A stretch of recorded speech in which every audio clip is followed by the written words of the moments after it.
tahun 2008 masuk di 2009. Jangan sekali-kali membuat sebuah karya ilmiah dengan menjadikan footnote seperti itu. Kalau saya lebih suka menyukai gaya footnote gitu ya, saya dengan Pak Aan ini, maka tidak direkomendasikan untuk merujuk Wikipedia atau blog pribadi atau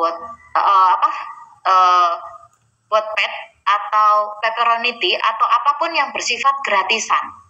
Jadi seorang reviewer akan melihat yang pertama kali itu, kalau Bapak Ibu teman-teman mau jurnalnya dimuat di dalam jurnal terindeks nasional ataupun yang internasional gitu ya, jangan sekali-kali menggunakan website gratisan untuk dijadikan sumber rujukan. Tesis, skripsi ataupun disertasi lebih-lebih jangan sekali-kali menggunakan Wikipedia.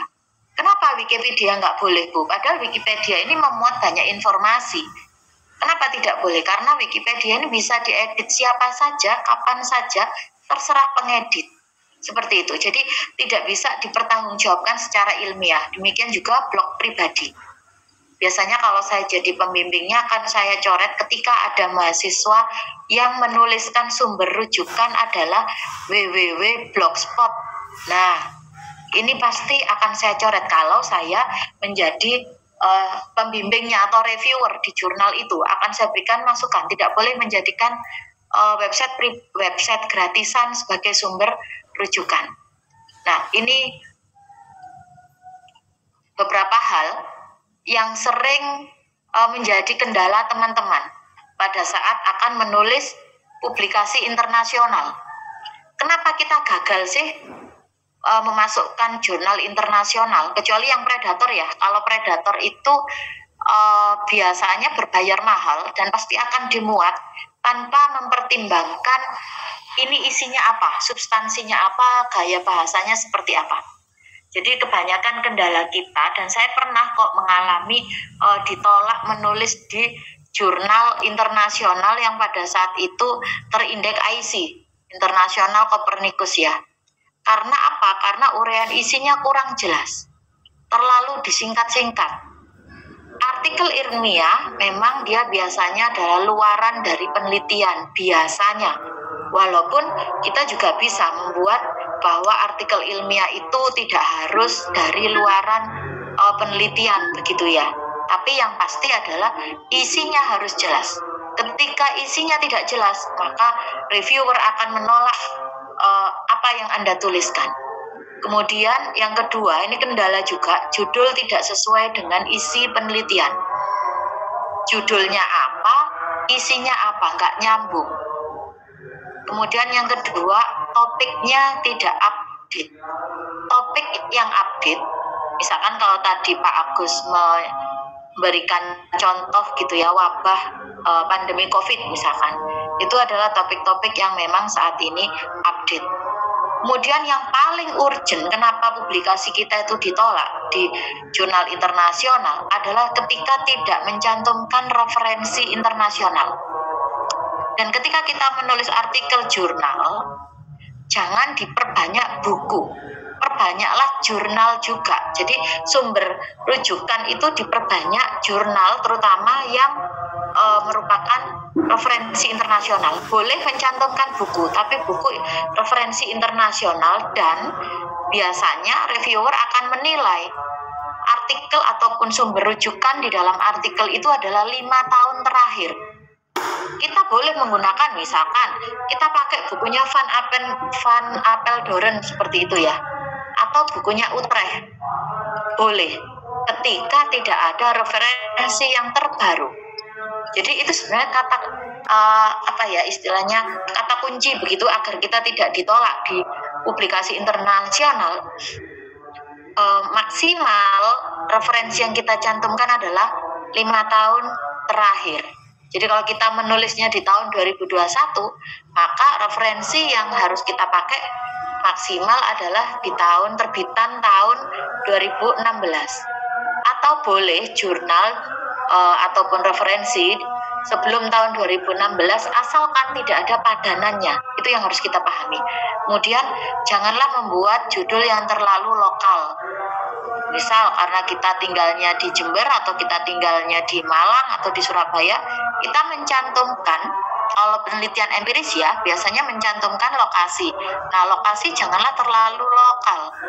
Jangan terlalu lokal menuju ke misalkan satu tempat yang itu areanya regional kecil, kabupaten misalkan. Ini akan tidak diloloskan oleh reviewer internasional. Jadi lebih baik menggunakan Indonesia misalkan. Tapi di dalamnya kita memberikan contoh-contoh kasus yang lokal sebagai bentuk perbandingan. It's okay, tidak masalah. Nah, ini ada beberapa hal yang merupakan parameter baik di jurnal internasional maupun di jurnal nasional. Jadi reviewer itu, kebetulan saya menjadi reviewer di beberapa jurnal internasional dan jurnal nasional begitu ya. Ada beberapa tolok ukur yang ini bersifat general. Jadi yang pertama, ketika kita menulis artikel, judul itu maksimal 12 kata ketika ditulis di dalam bahasa Indonesia. Sedangkan untuk bahasa Inggris, ketika judulnya di bahasa Inggris kan maksimal adalah 10 kata. Jangan membuat judul itu yang panjang, bahkan ada yang sampai seperempat halaman. Pasti reviewer akan memberikan masukan itu untuk dipersingkat. Kemudian, ya para peneliti atau teman-teman biasanya itu kepleset. Kalau bahasa saya adalah terjerumus gitu ya, kepleset gitu kata orang Jawa. Ketika teman-teman membuat abstrak. Bagaimana cara membuat abstrak yang baik? Abstrak itu tidak lebih dari 150 sampai 200 kata biasanya untuk jurnal nasional seperti itu, ataupun jurnal internasional ada yang sampai 250 juga ada, tapi itu sangat jarang. Nah, yang harus ada di dalam abstrak itu cuma 3 unsur ini. Yang pertama, tujuan penelitian itu apa, kemudian metodenya harus jelas. Tadi Pak Agus sudah menyampaikan ada metode penelitian empiris, maka pendekatannya seperti apa atau paradigmanya seperti apa tadi sudah dijelaskan. Kemudian Pak Aan tadi juga sudah menjelaskan ada metode penelitian normatif untuk hukum dengan pendekatannya seperti apa, kemudian hasil penelitiannya seperti apa. Ini yang harus ada di abstrak seperti itu. Nah, kemudian kadang-kadang teman-teman itu keplesetnya adalah begini, ketika Anda menyebutkan lokasi di dalam judul, maka selalu seolah-olah itu adalah empiris, padahal belum tentu. Ataupun terbalik misalkan, menyebutkan di dalam judul itu ada lokasi, ternyata menggunakan metode penelitian empiris, normatif. Setelah dibaca oleh reviewer, oh ternyata ini cocoknya adalah metode penelitian empiris, maka reviewer juga akan memberikan catatan. Semakin banyak catatan dari reviewer, maka peluang kecil untuk diterima di dalam jurnal baik nasional maupun internasional. Nah, kemudian abstrak, walaupun tidak dipersyaratkan, terutama jurnal nasional kita ya, kadang tidak mempersyaratkan bahwa abstrak itu dibuat dalam 2 bahasa. Tapi faktanya di dalam penelitian, di dalam penilaian itu ada. Jadi sebaiknya teman-teman kalau membuat abstrak langsung dibuat di dalam 2 bahasa. Kalau body tulisannya menggunakan bahasa Indonesia, maka silakan abstrak yang pertama yang di atas adalah bahasa Indonesia, kemudian diberikan abstrak dalam bahasa Inggris.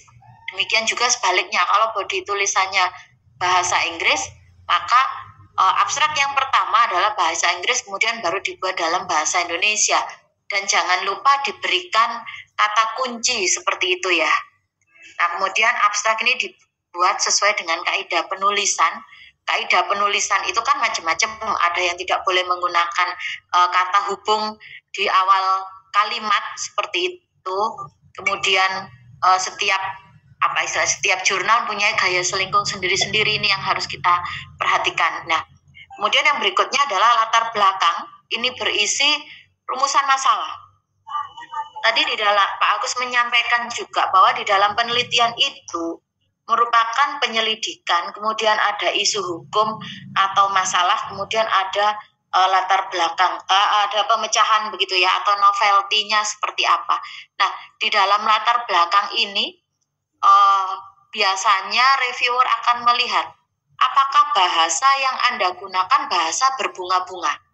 Saya sering melihat atau mereview sebuah artikel di jurnal nasional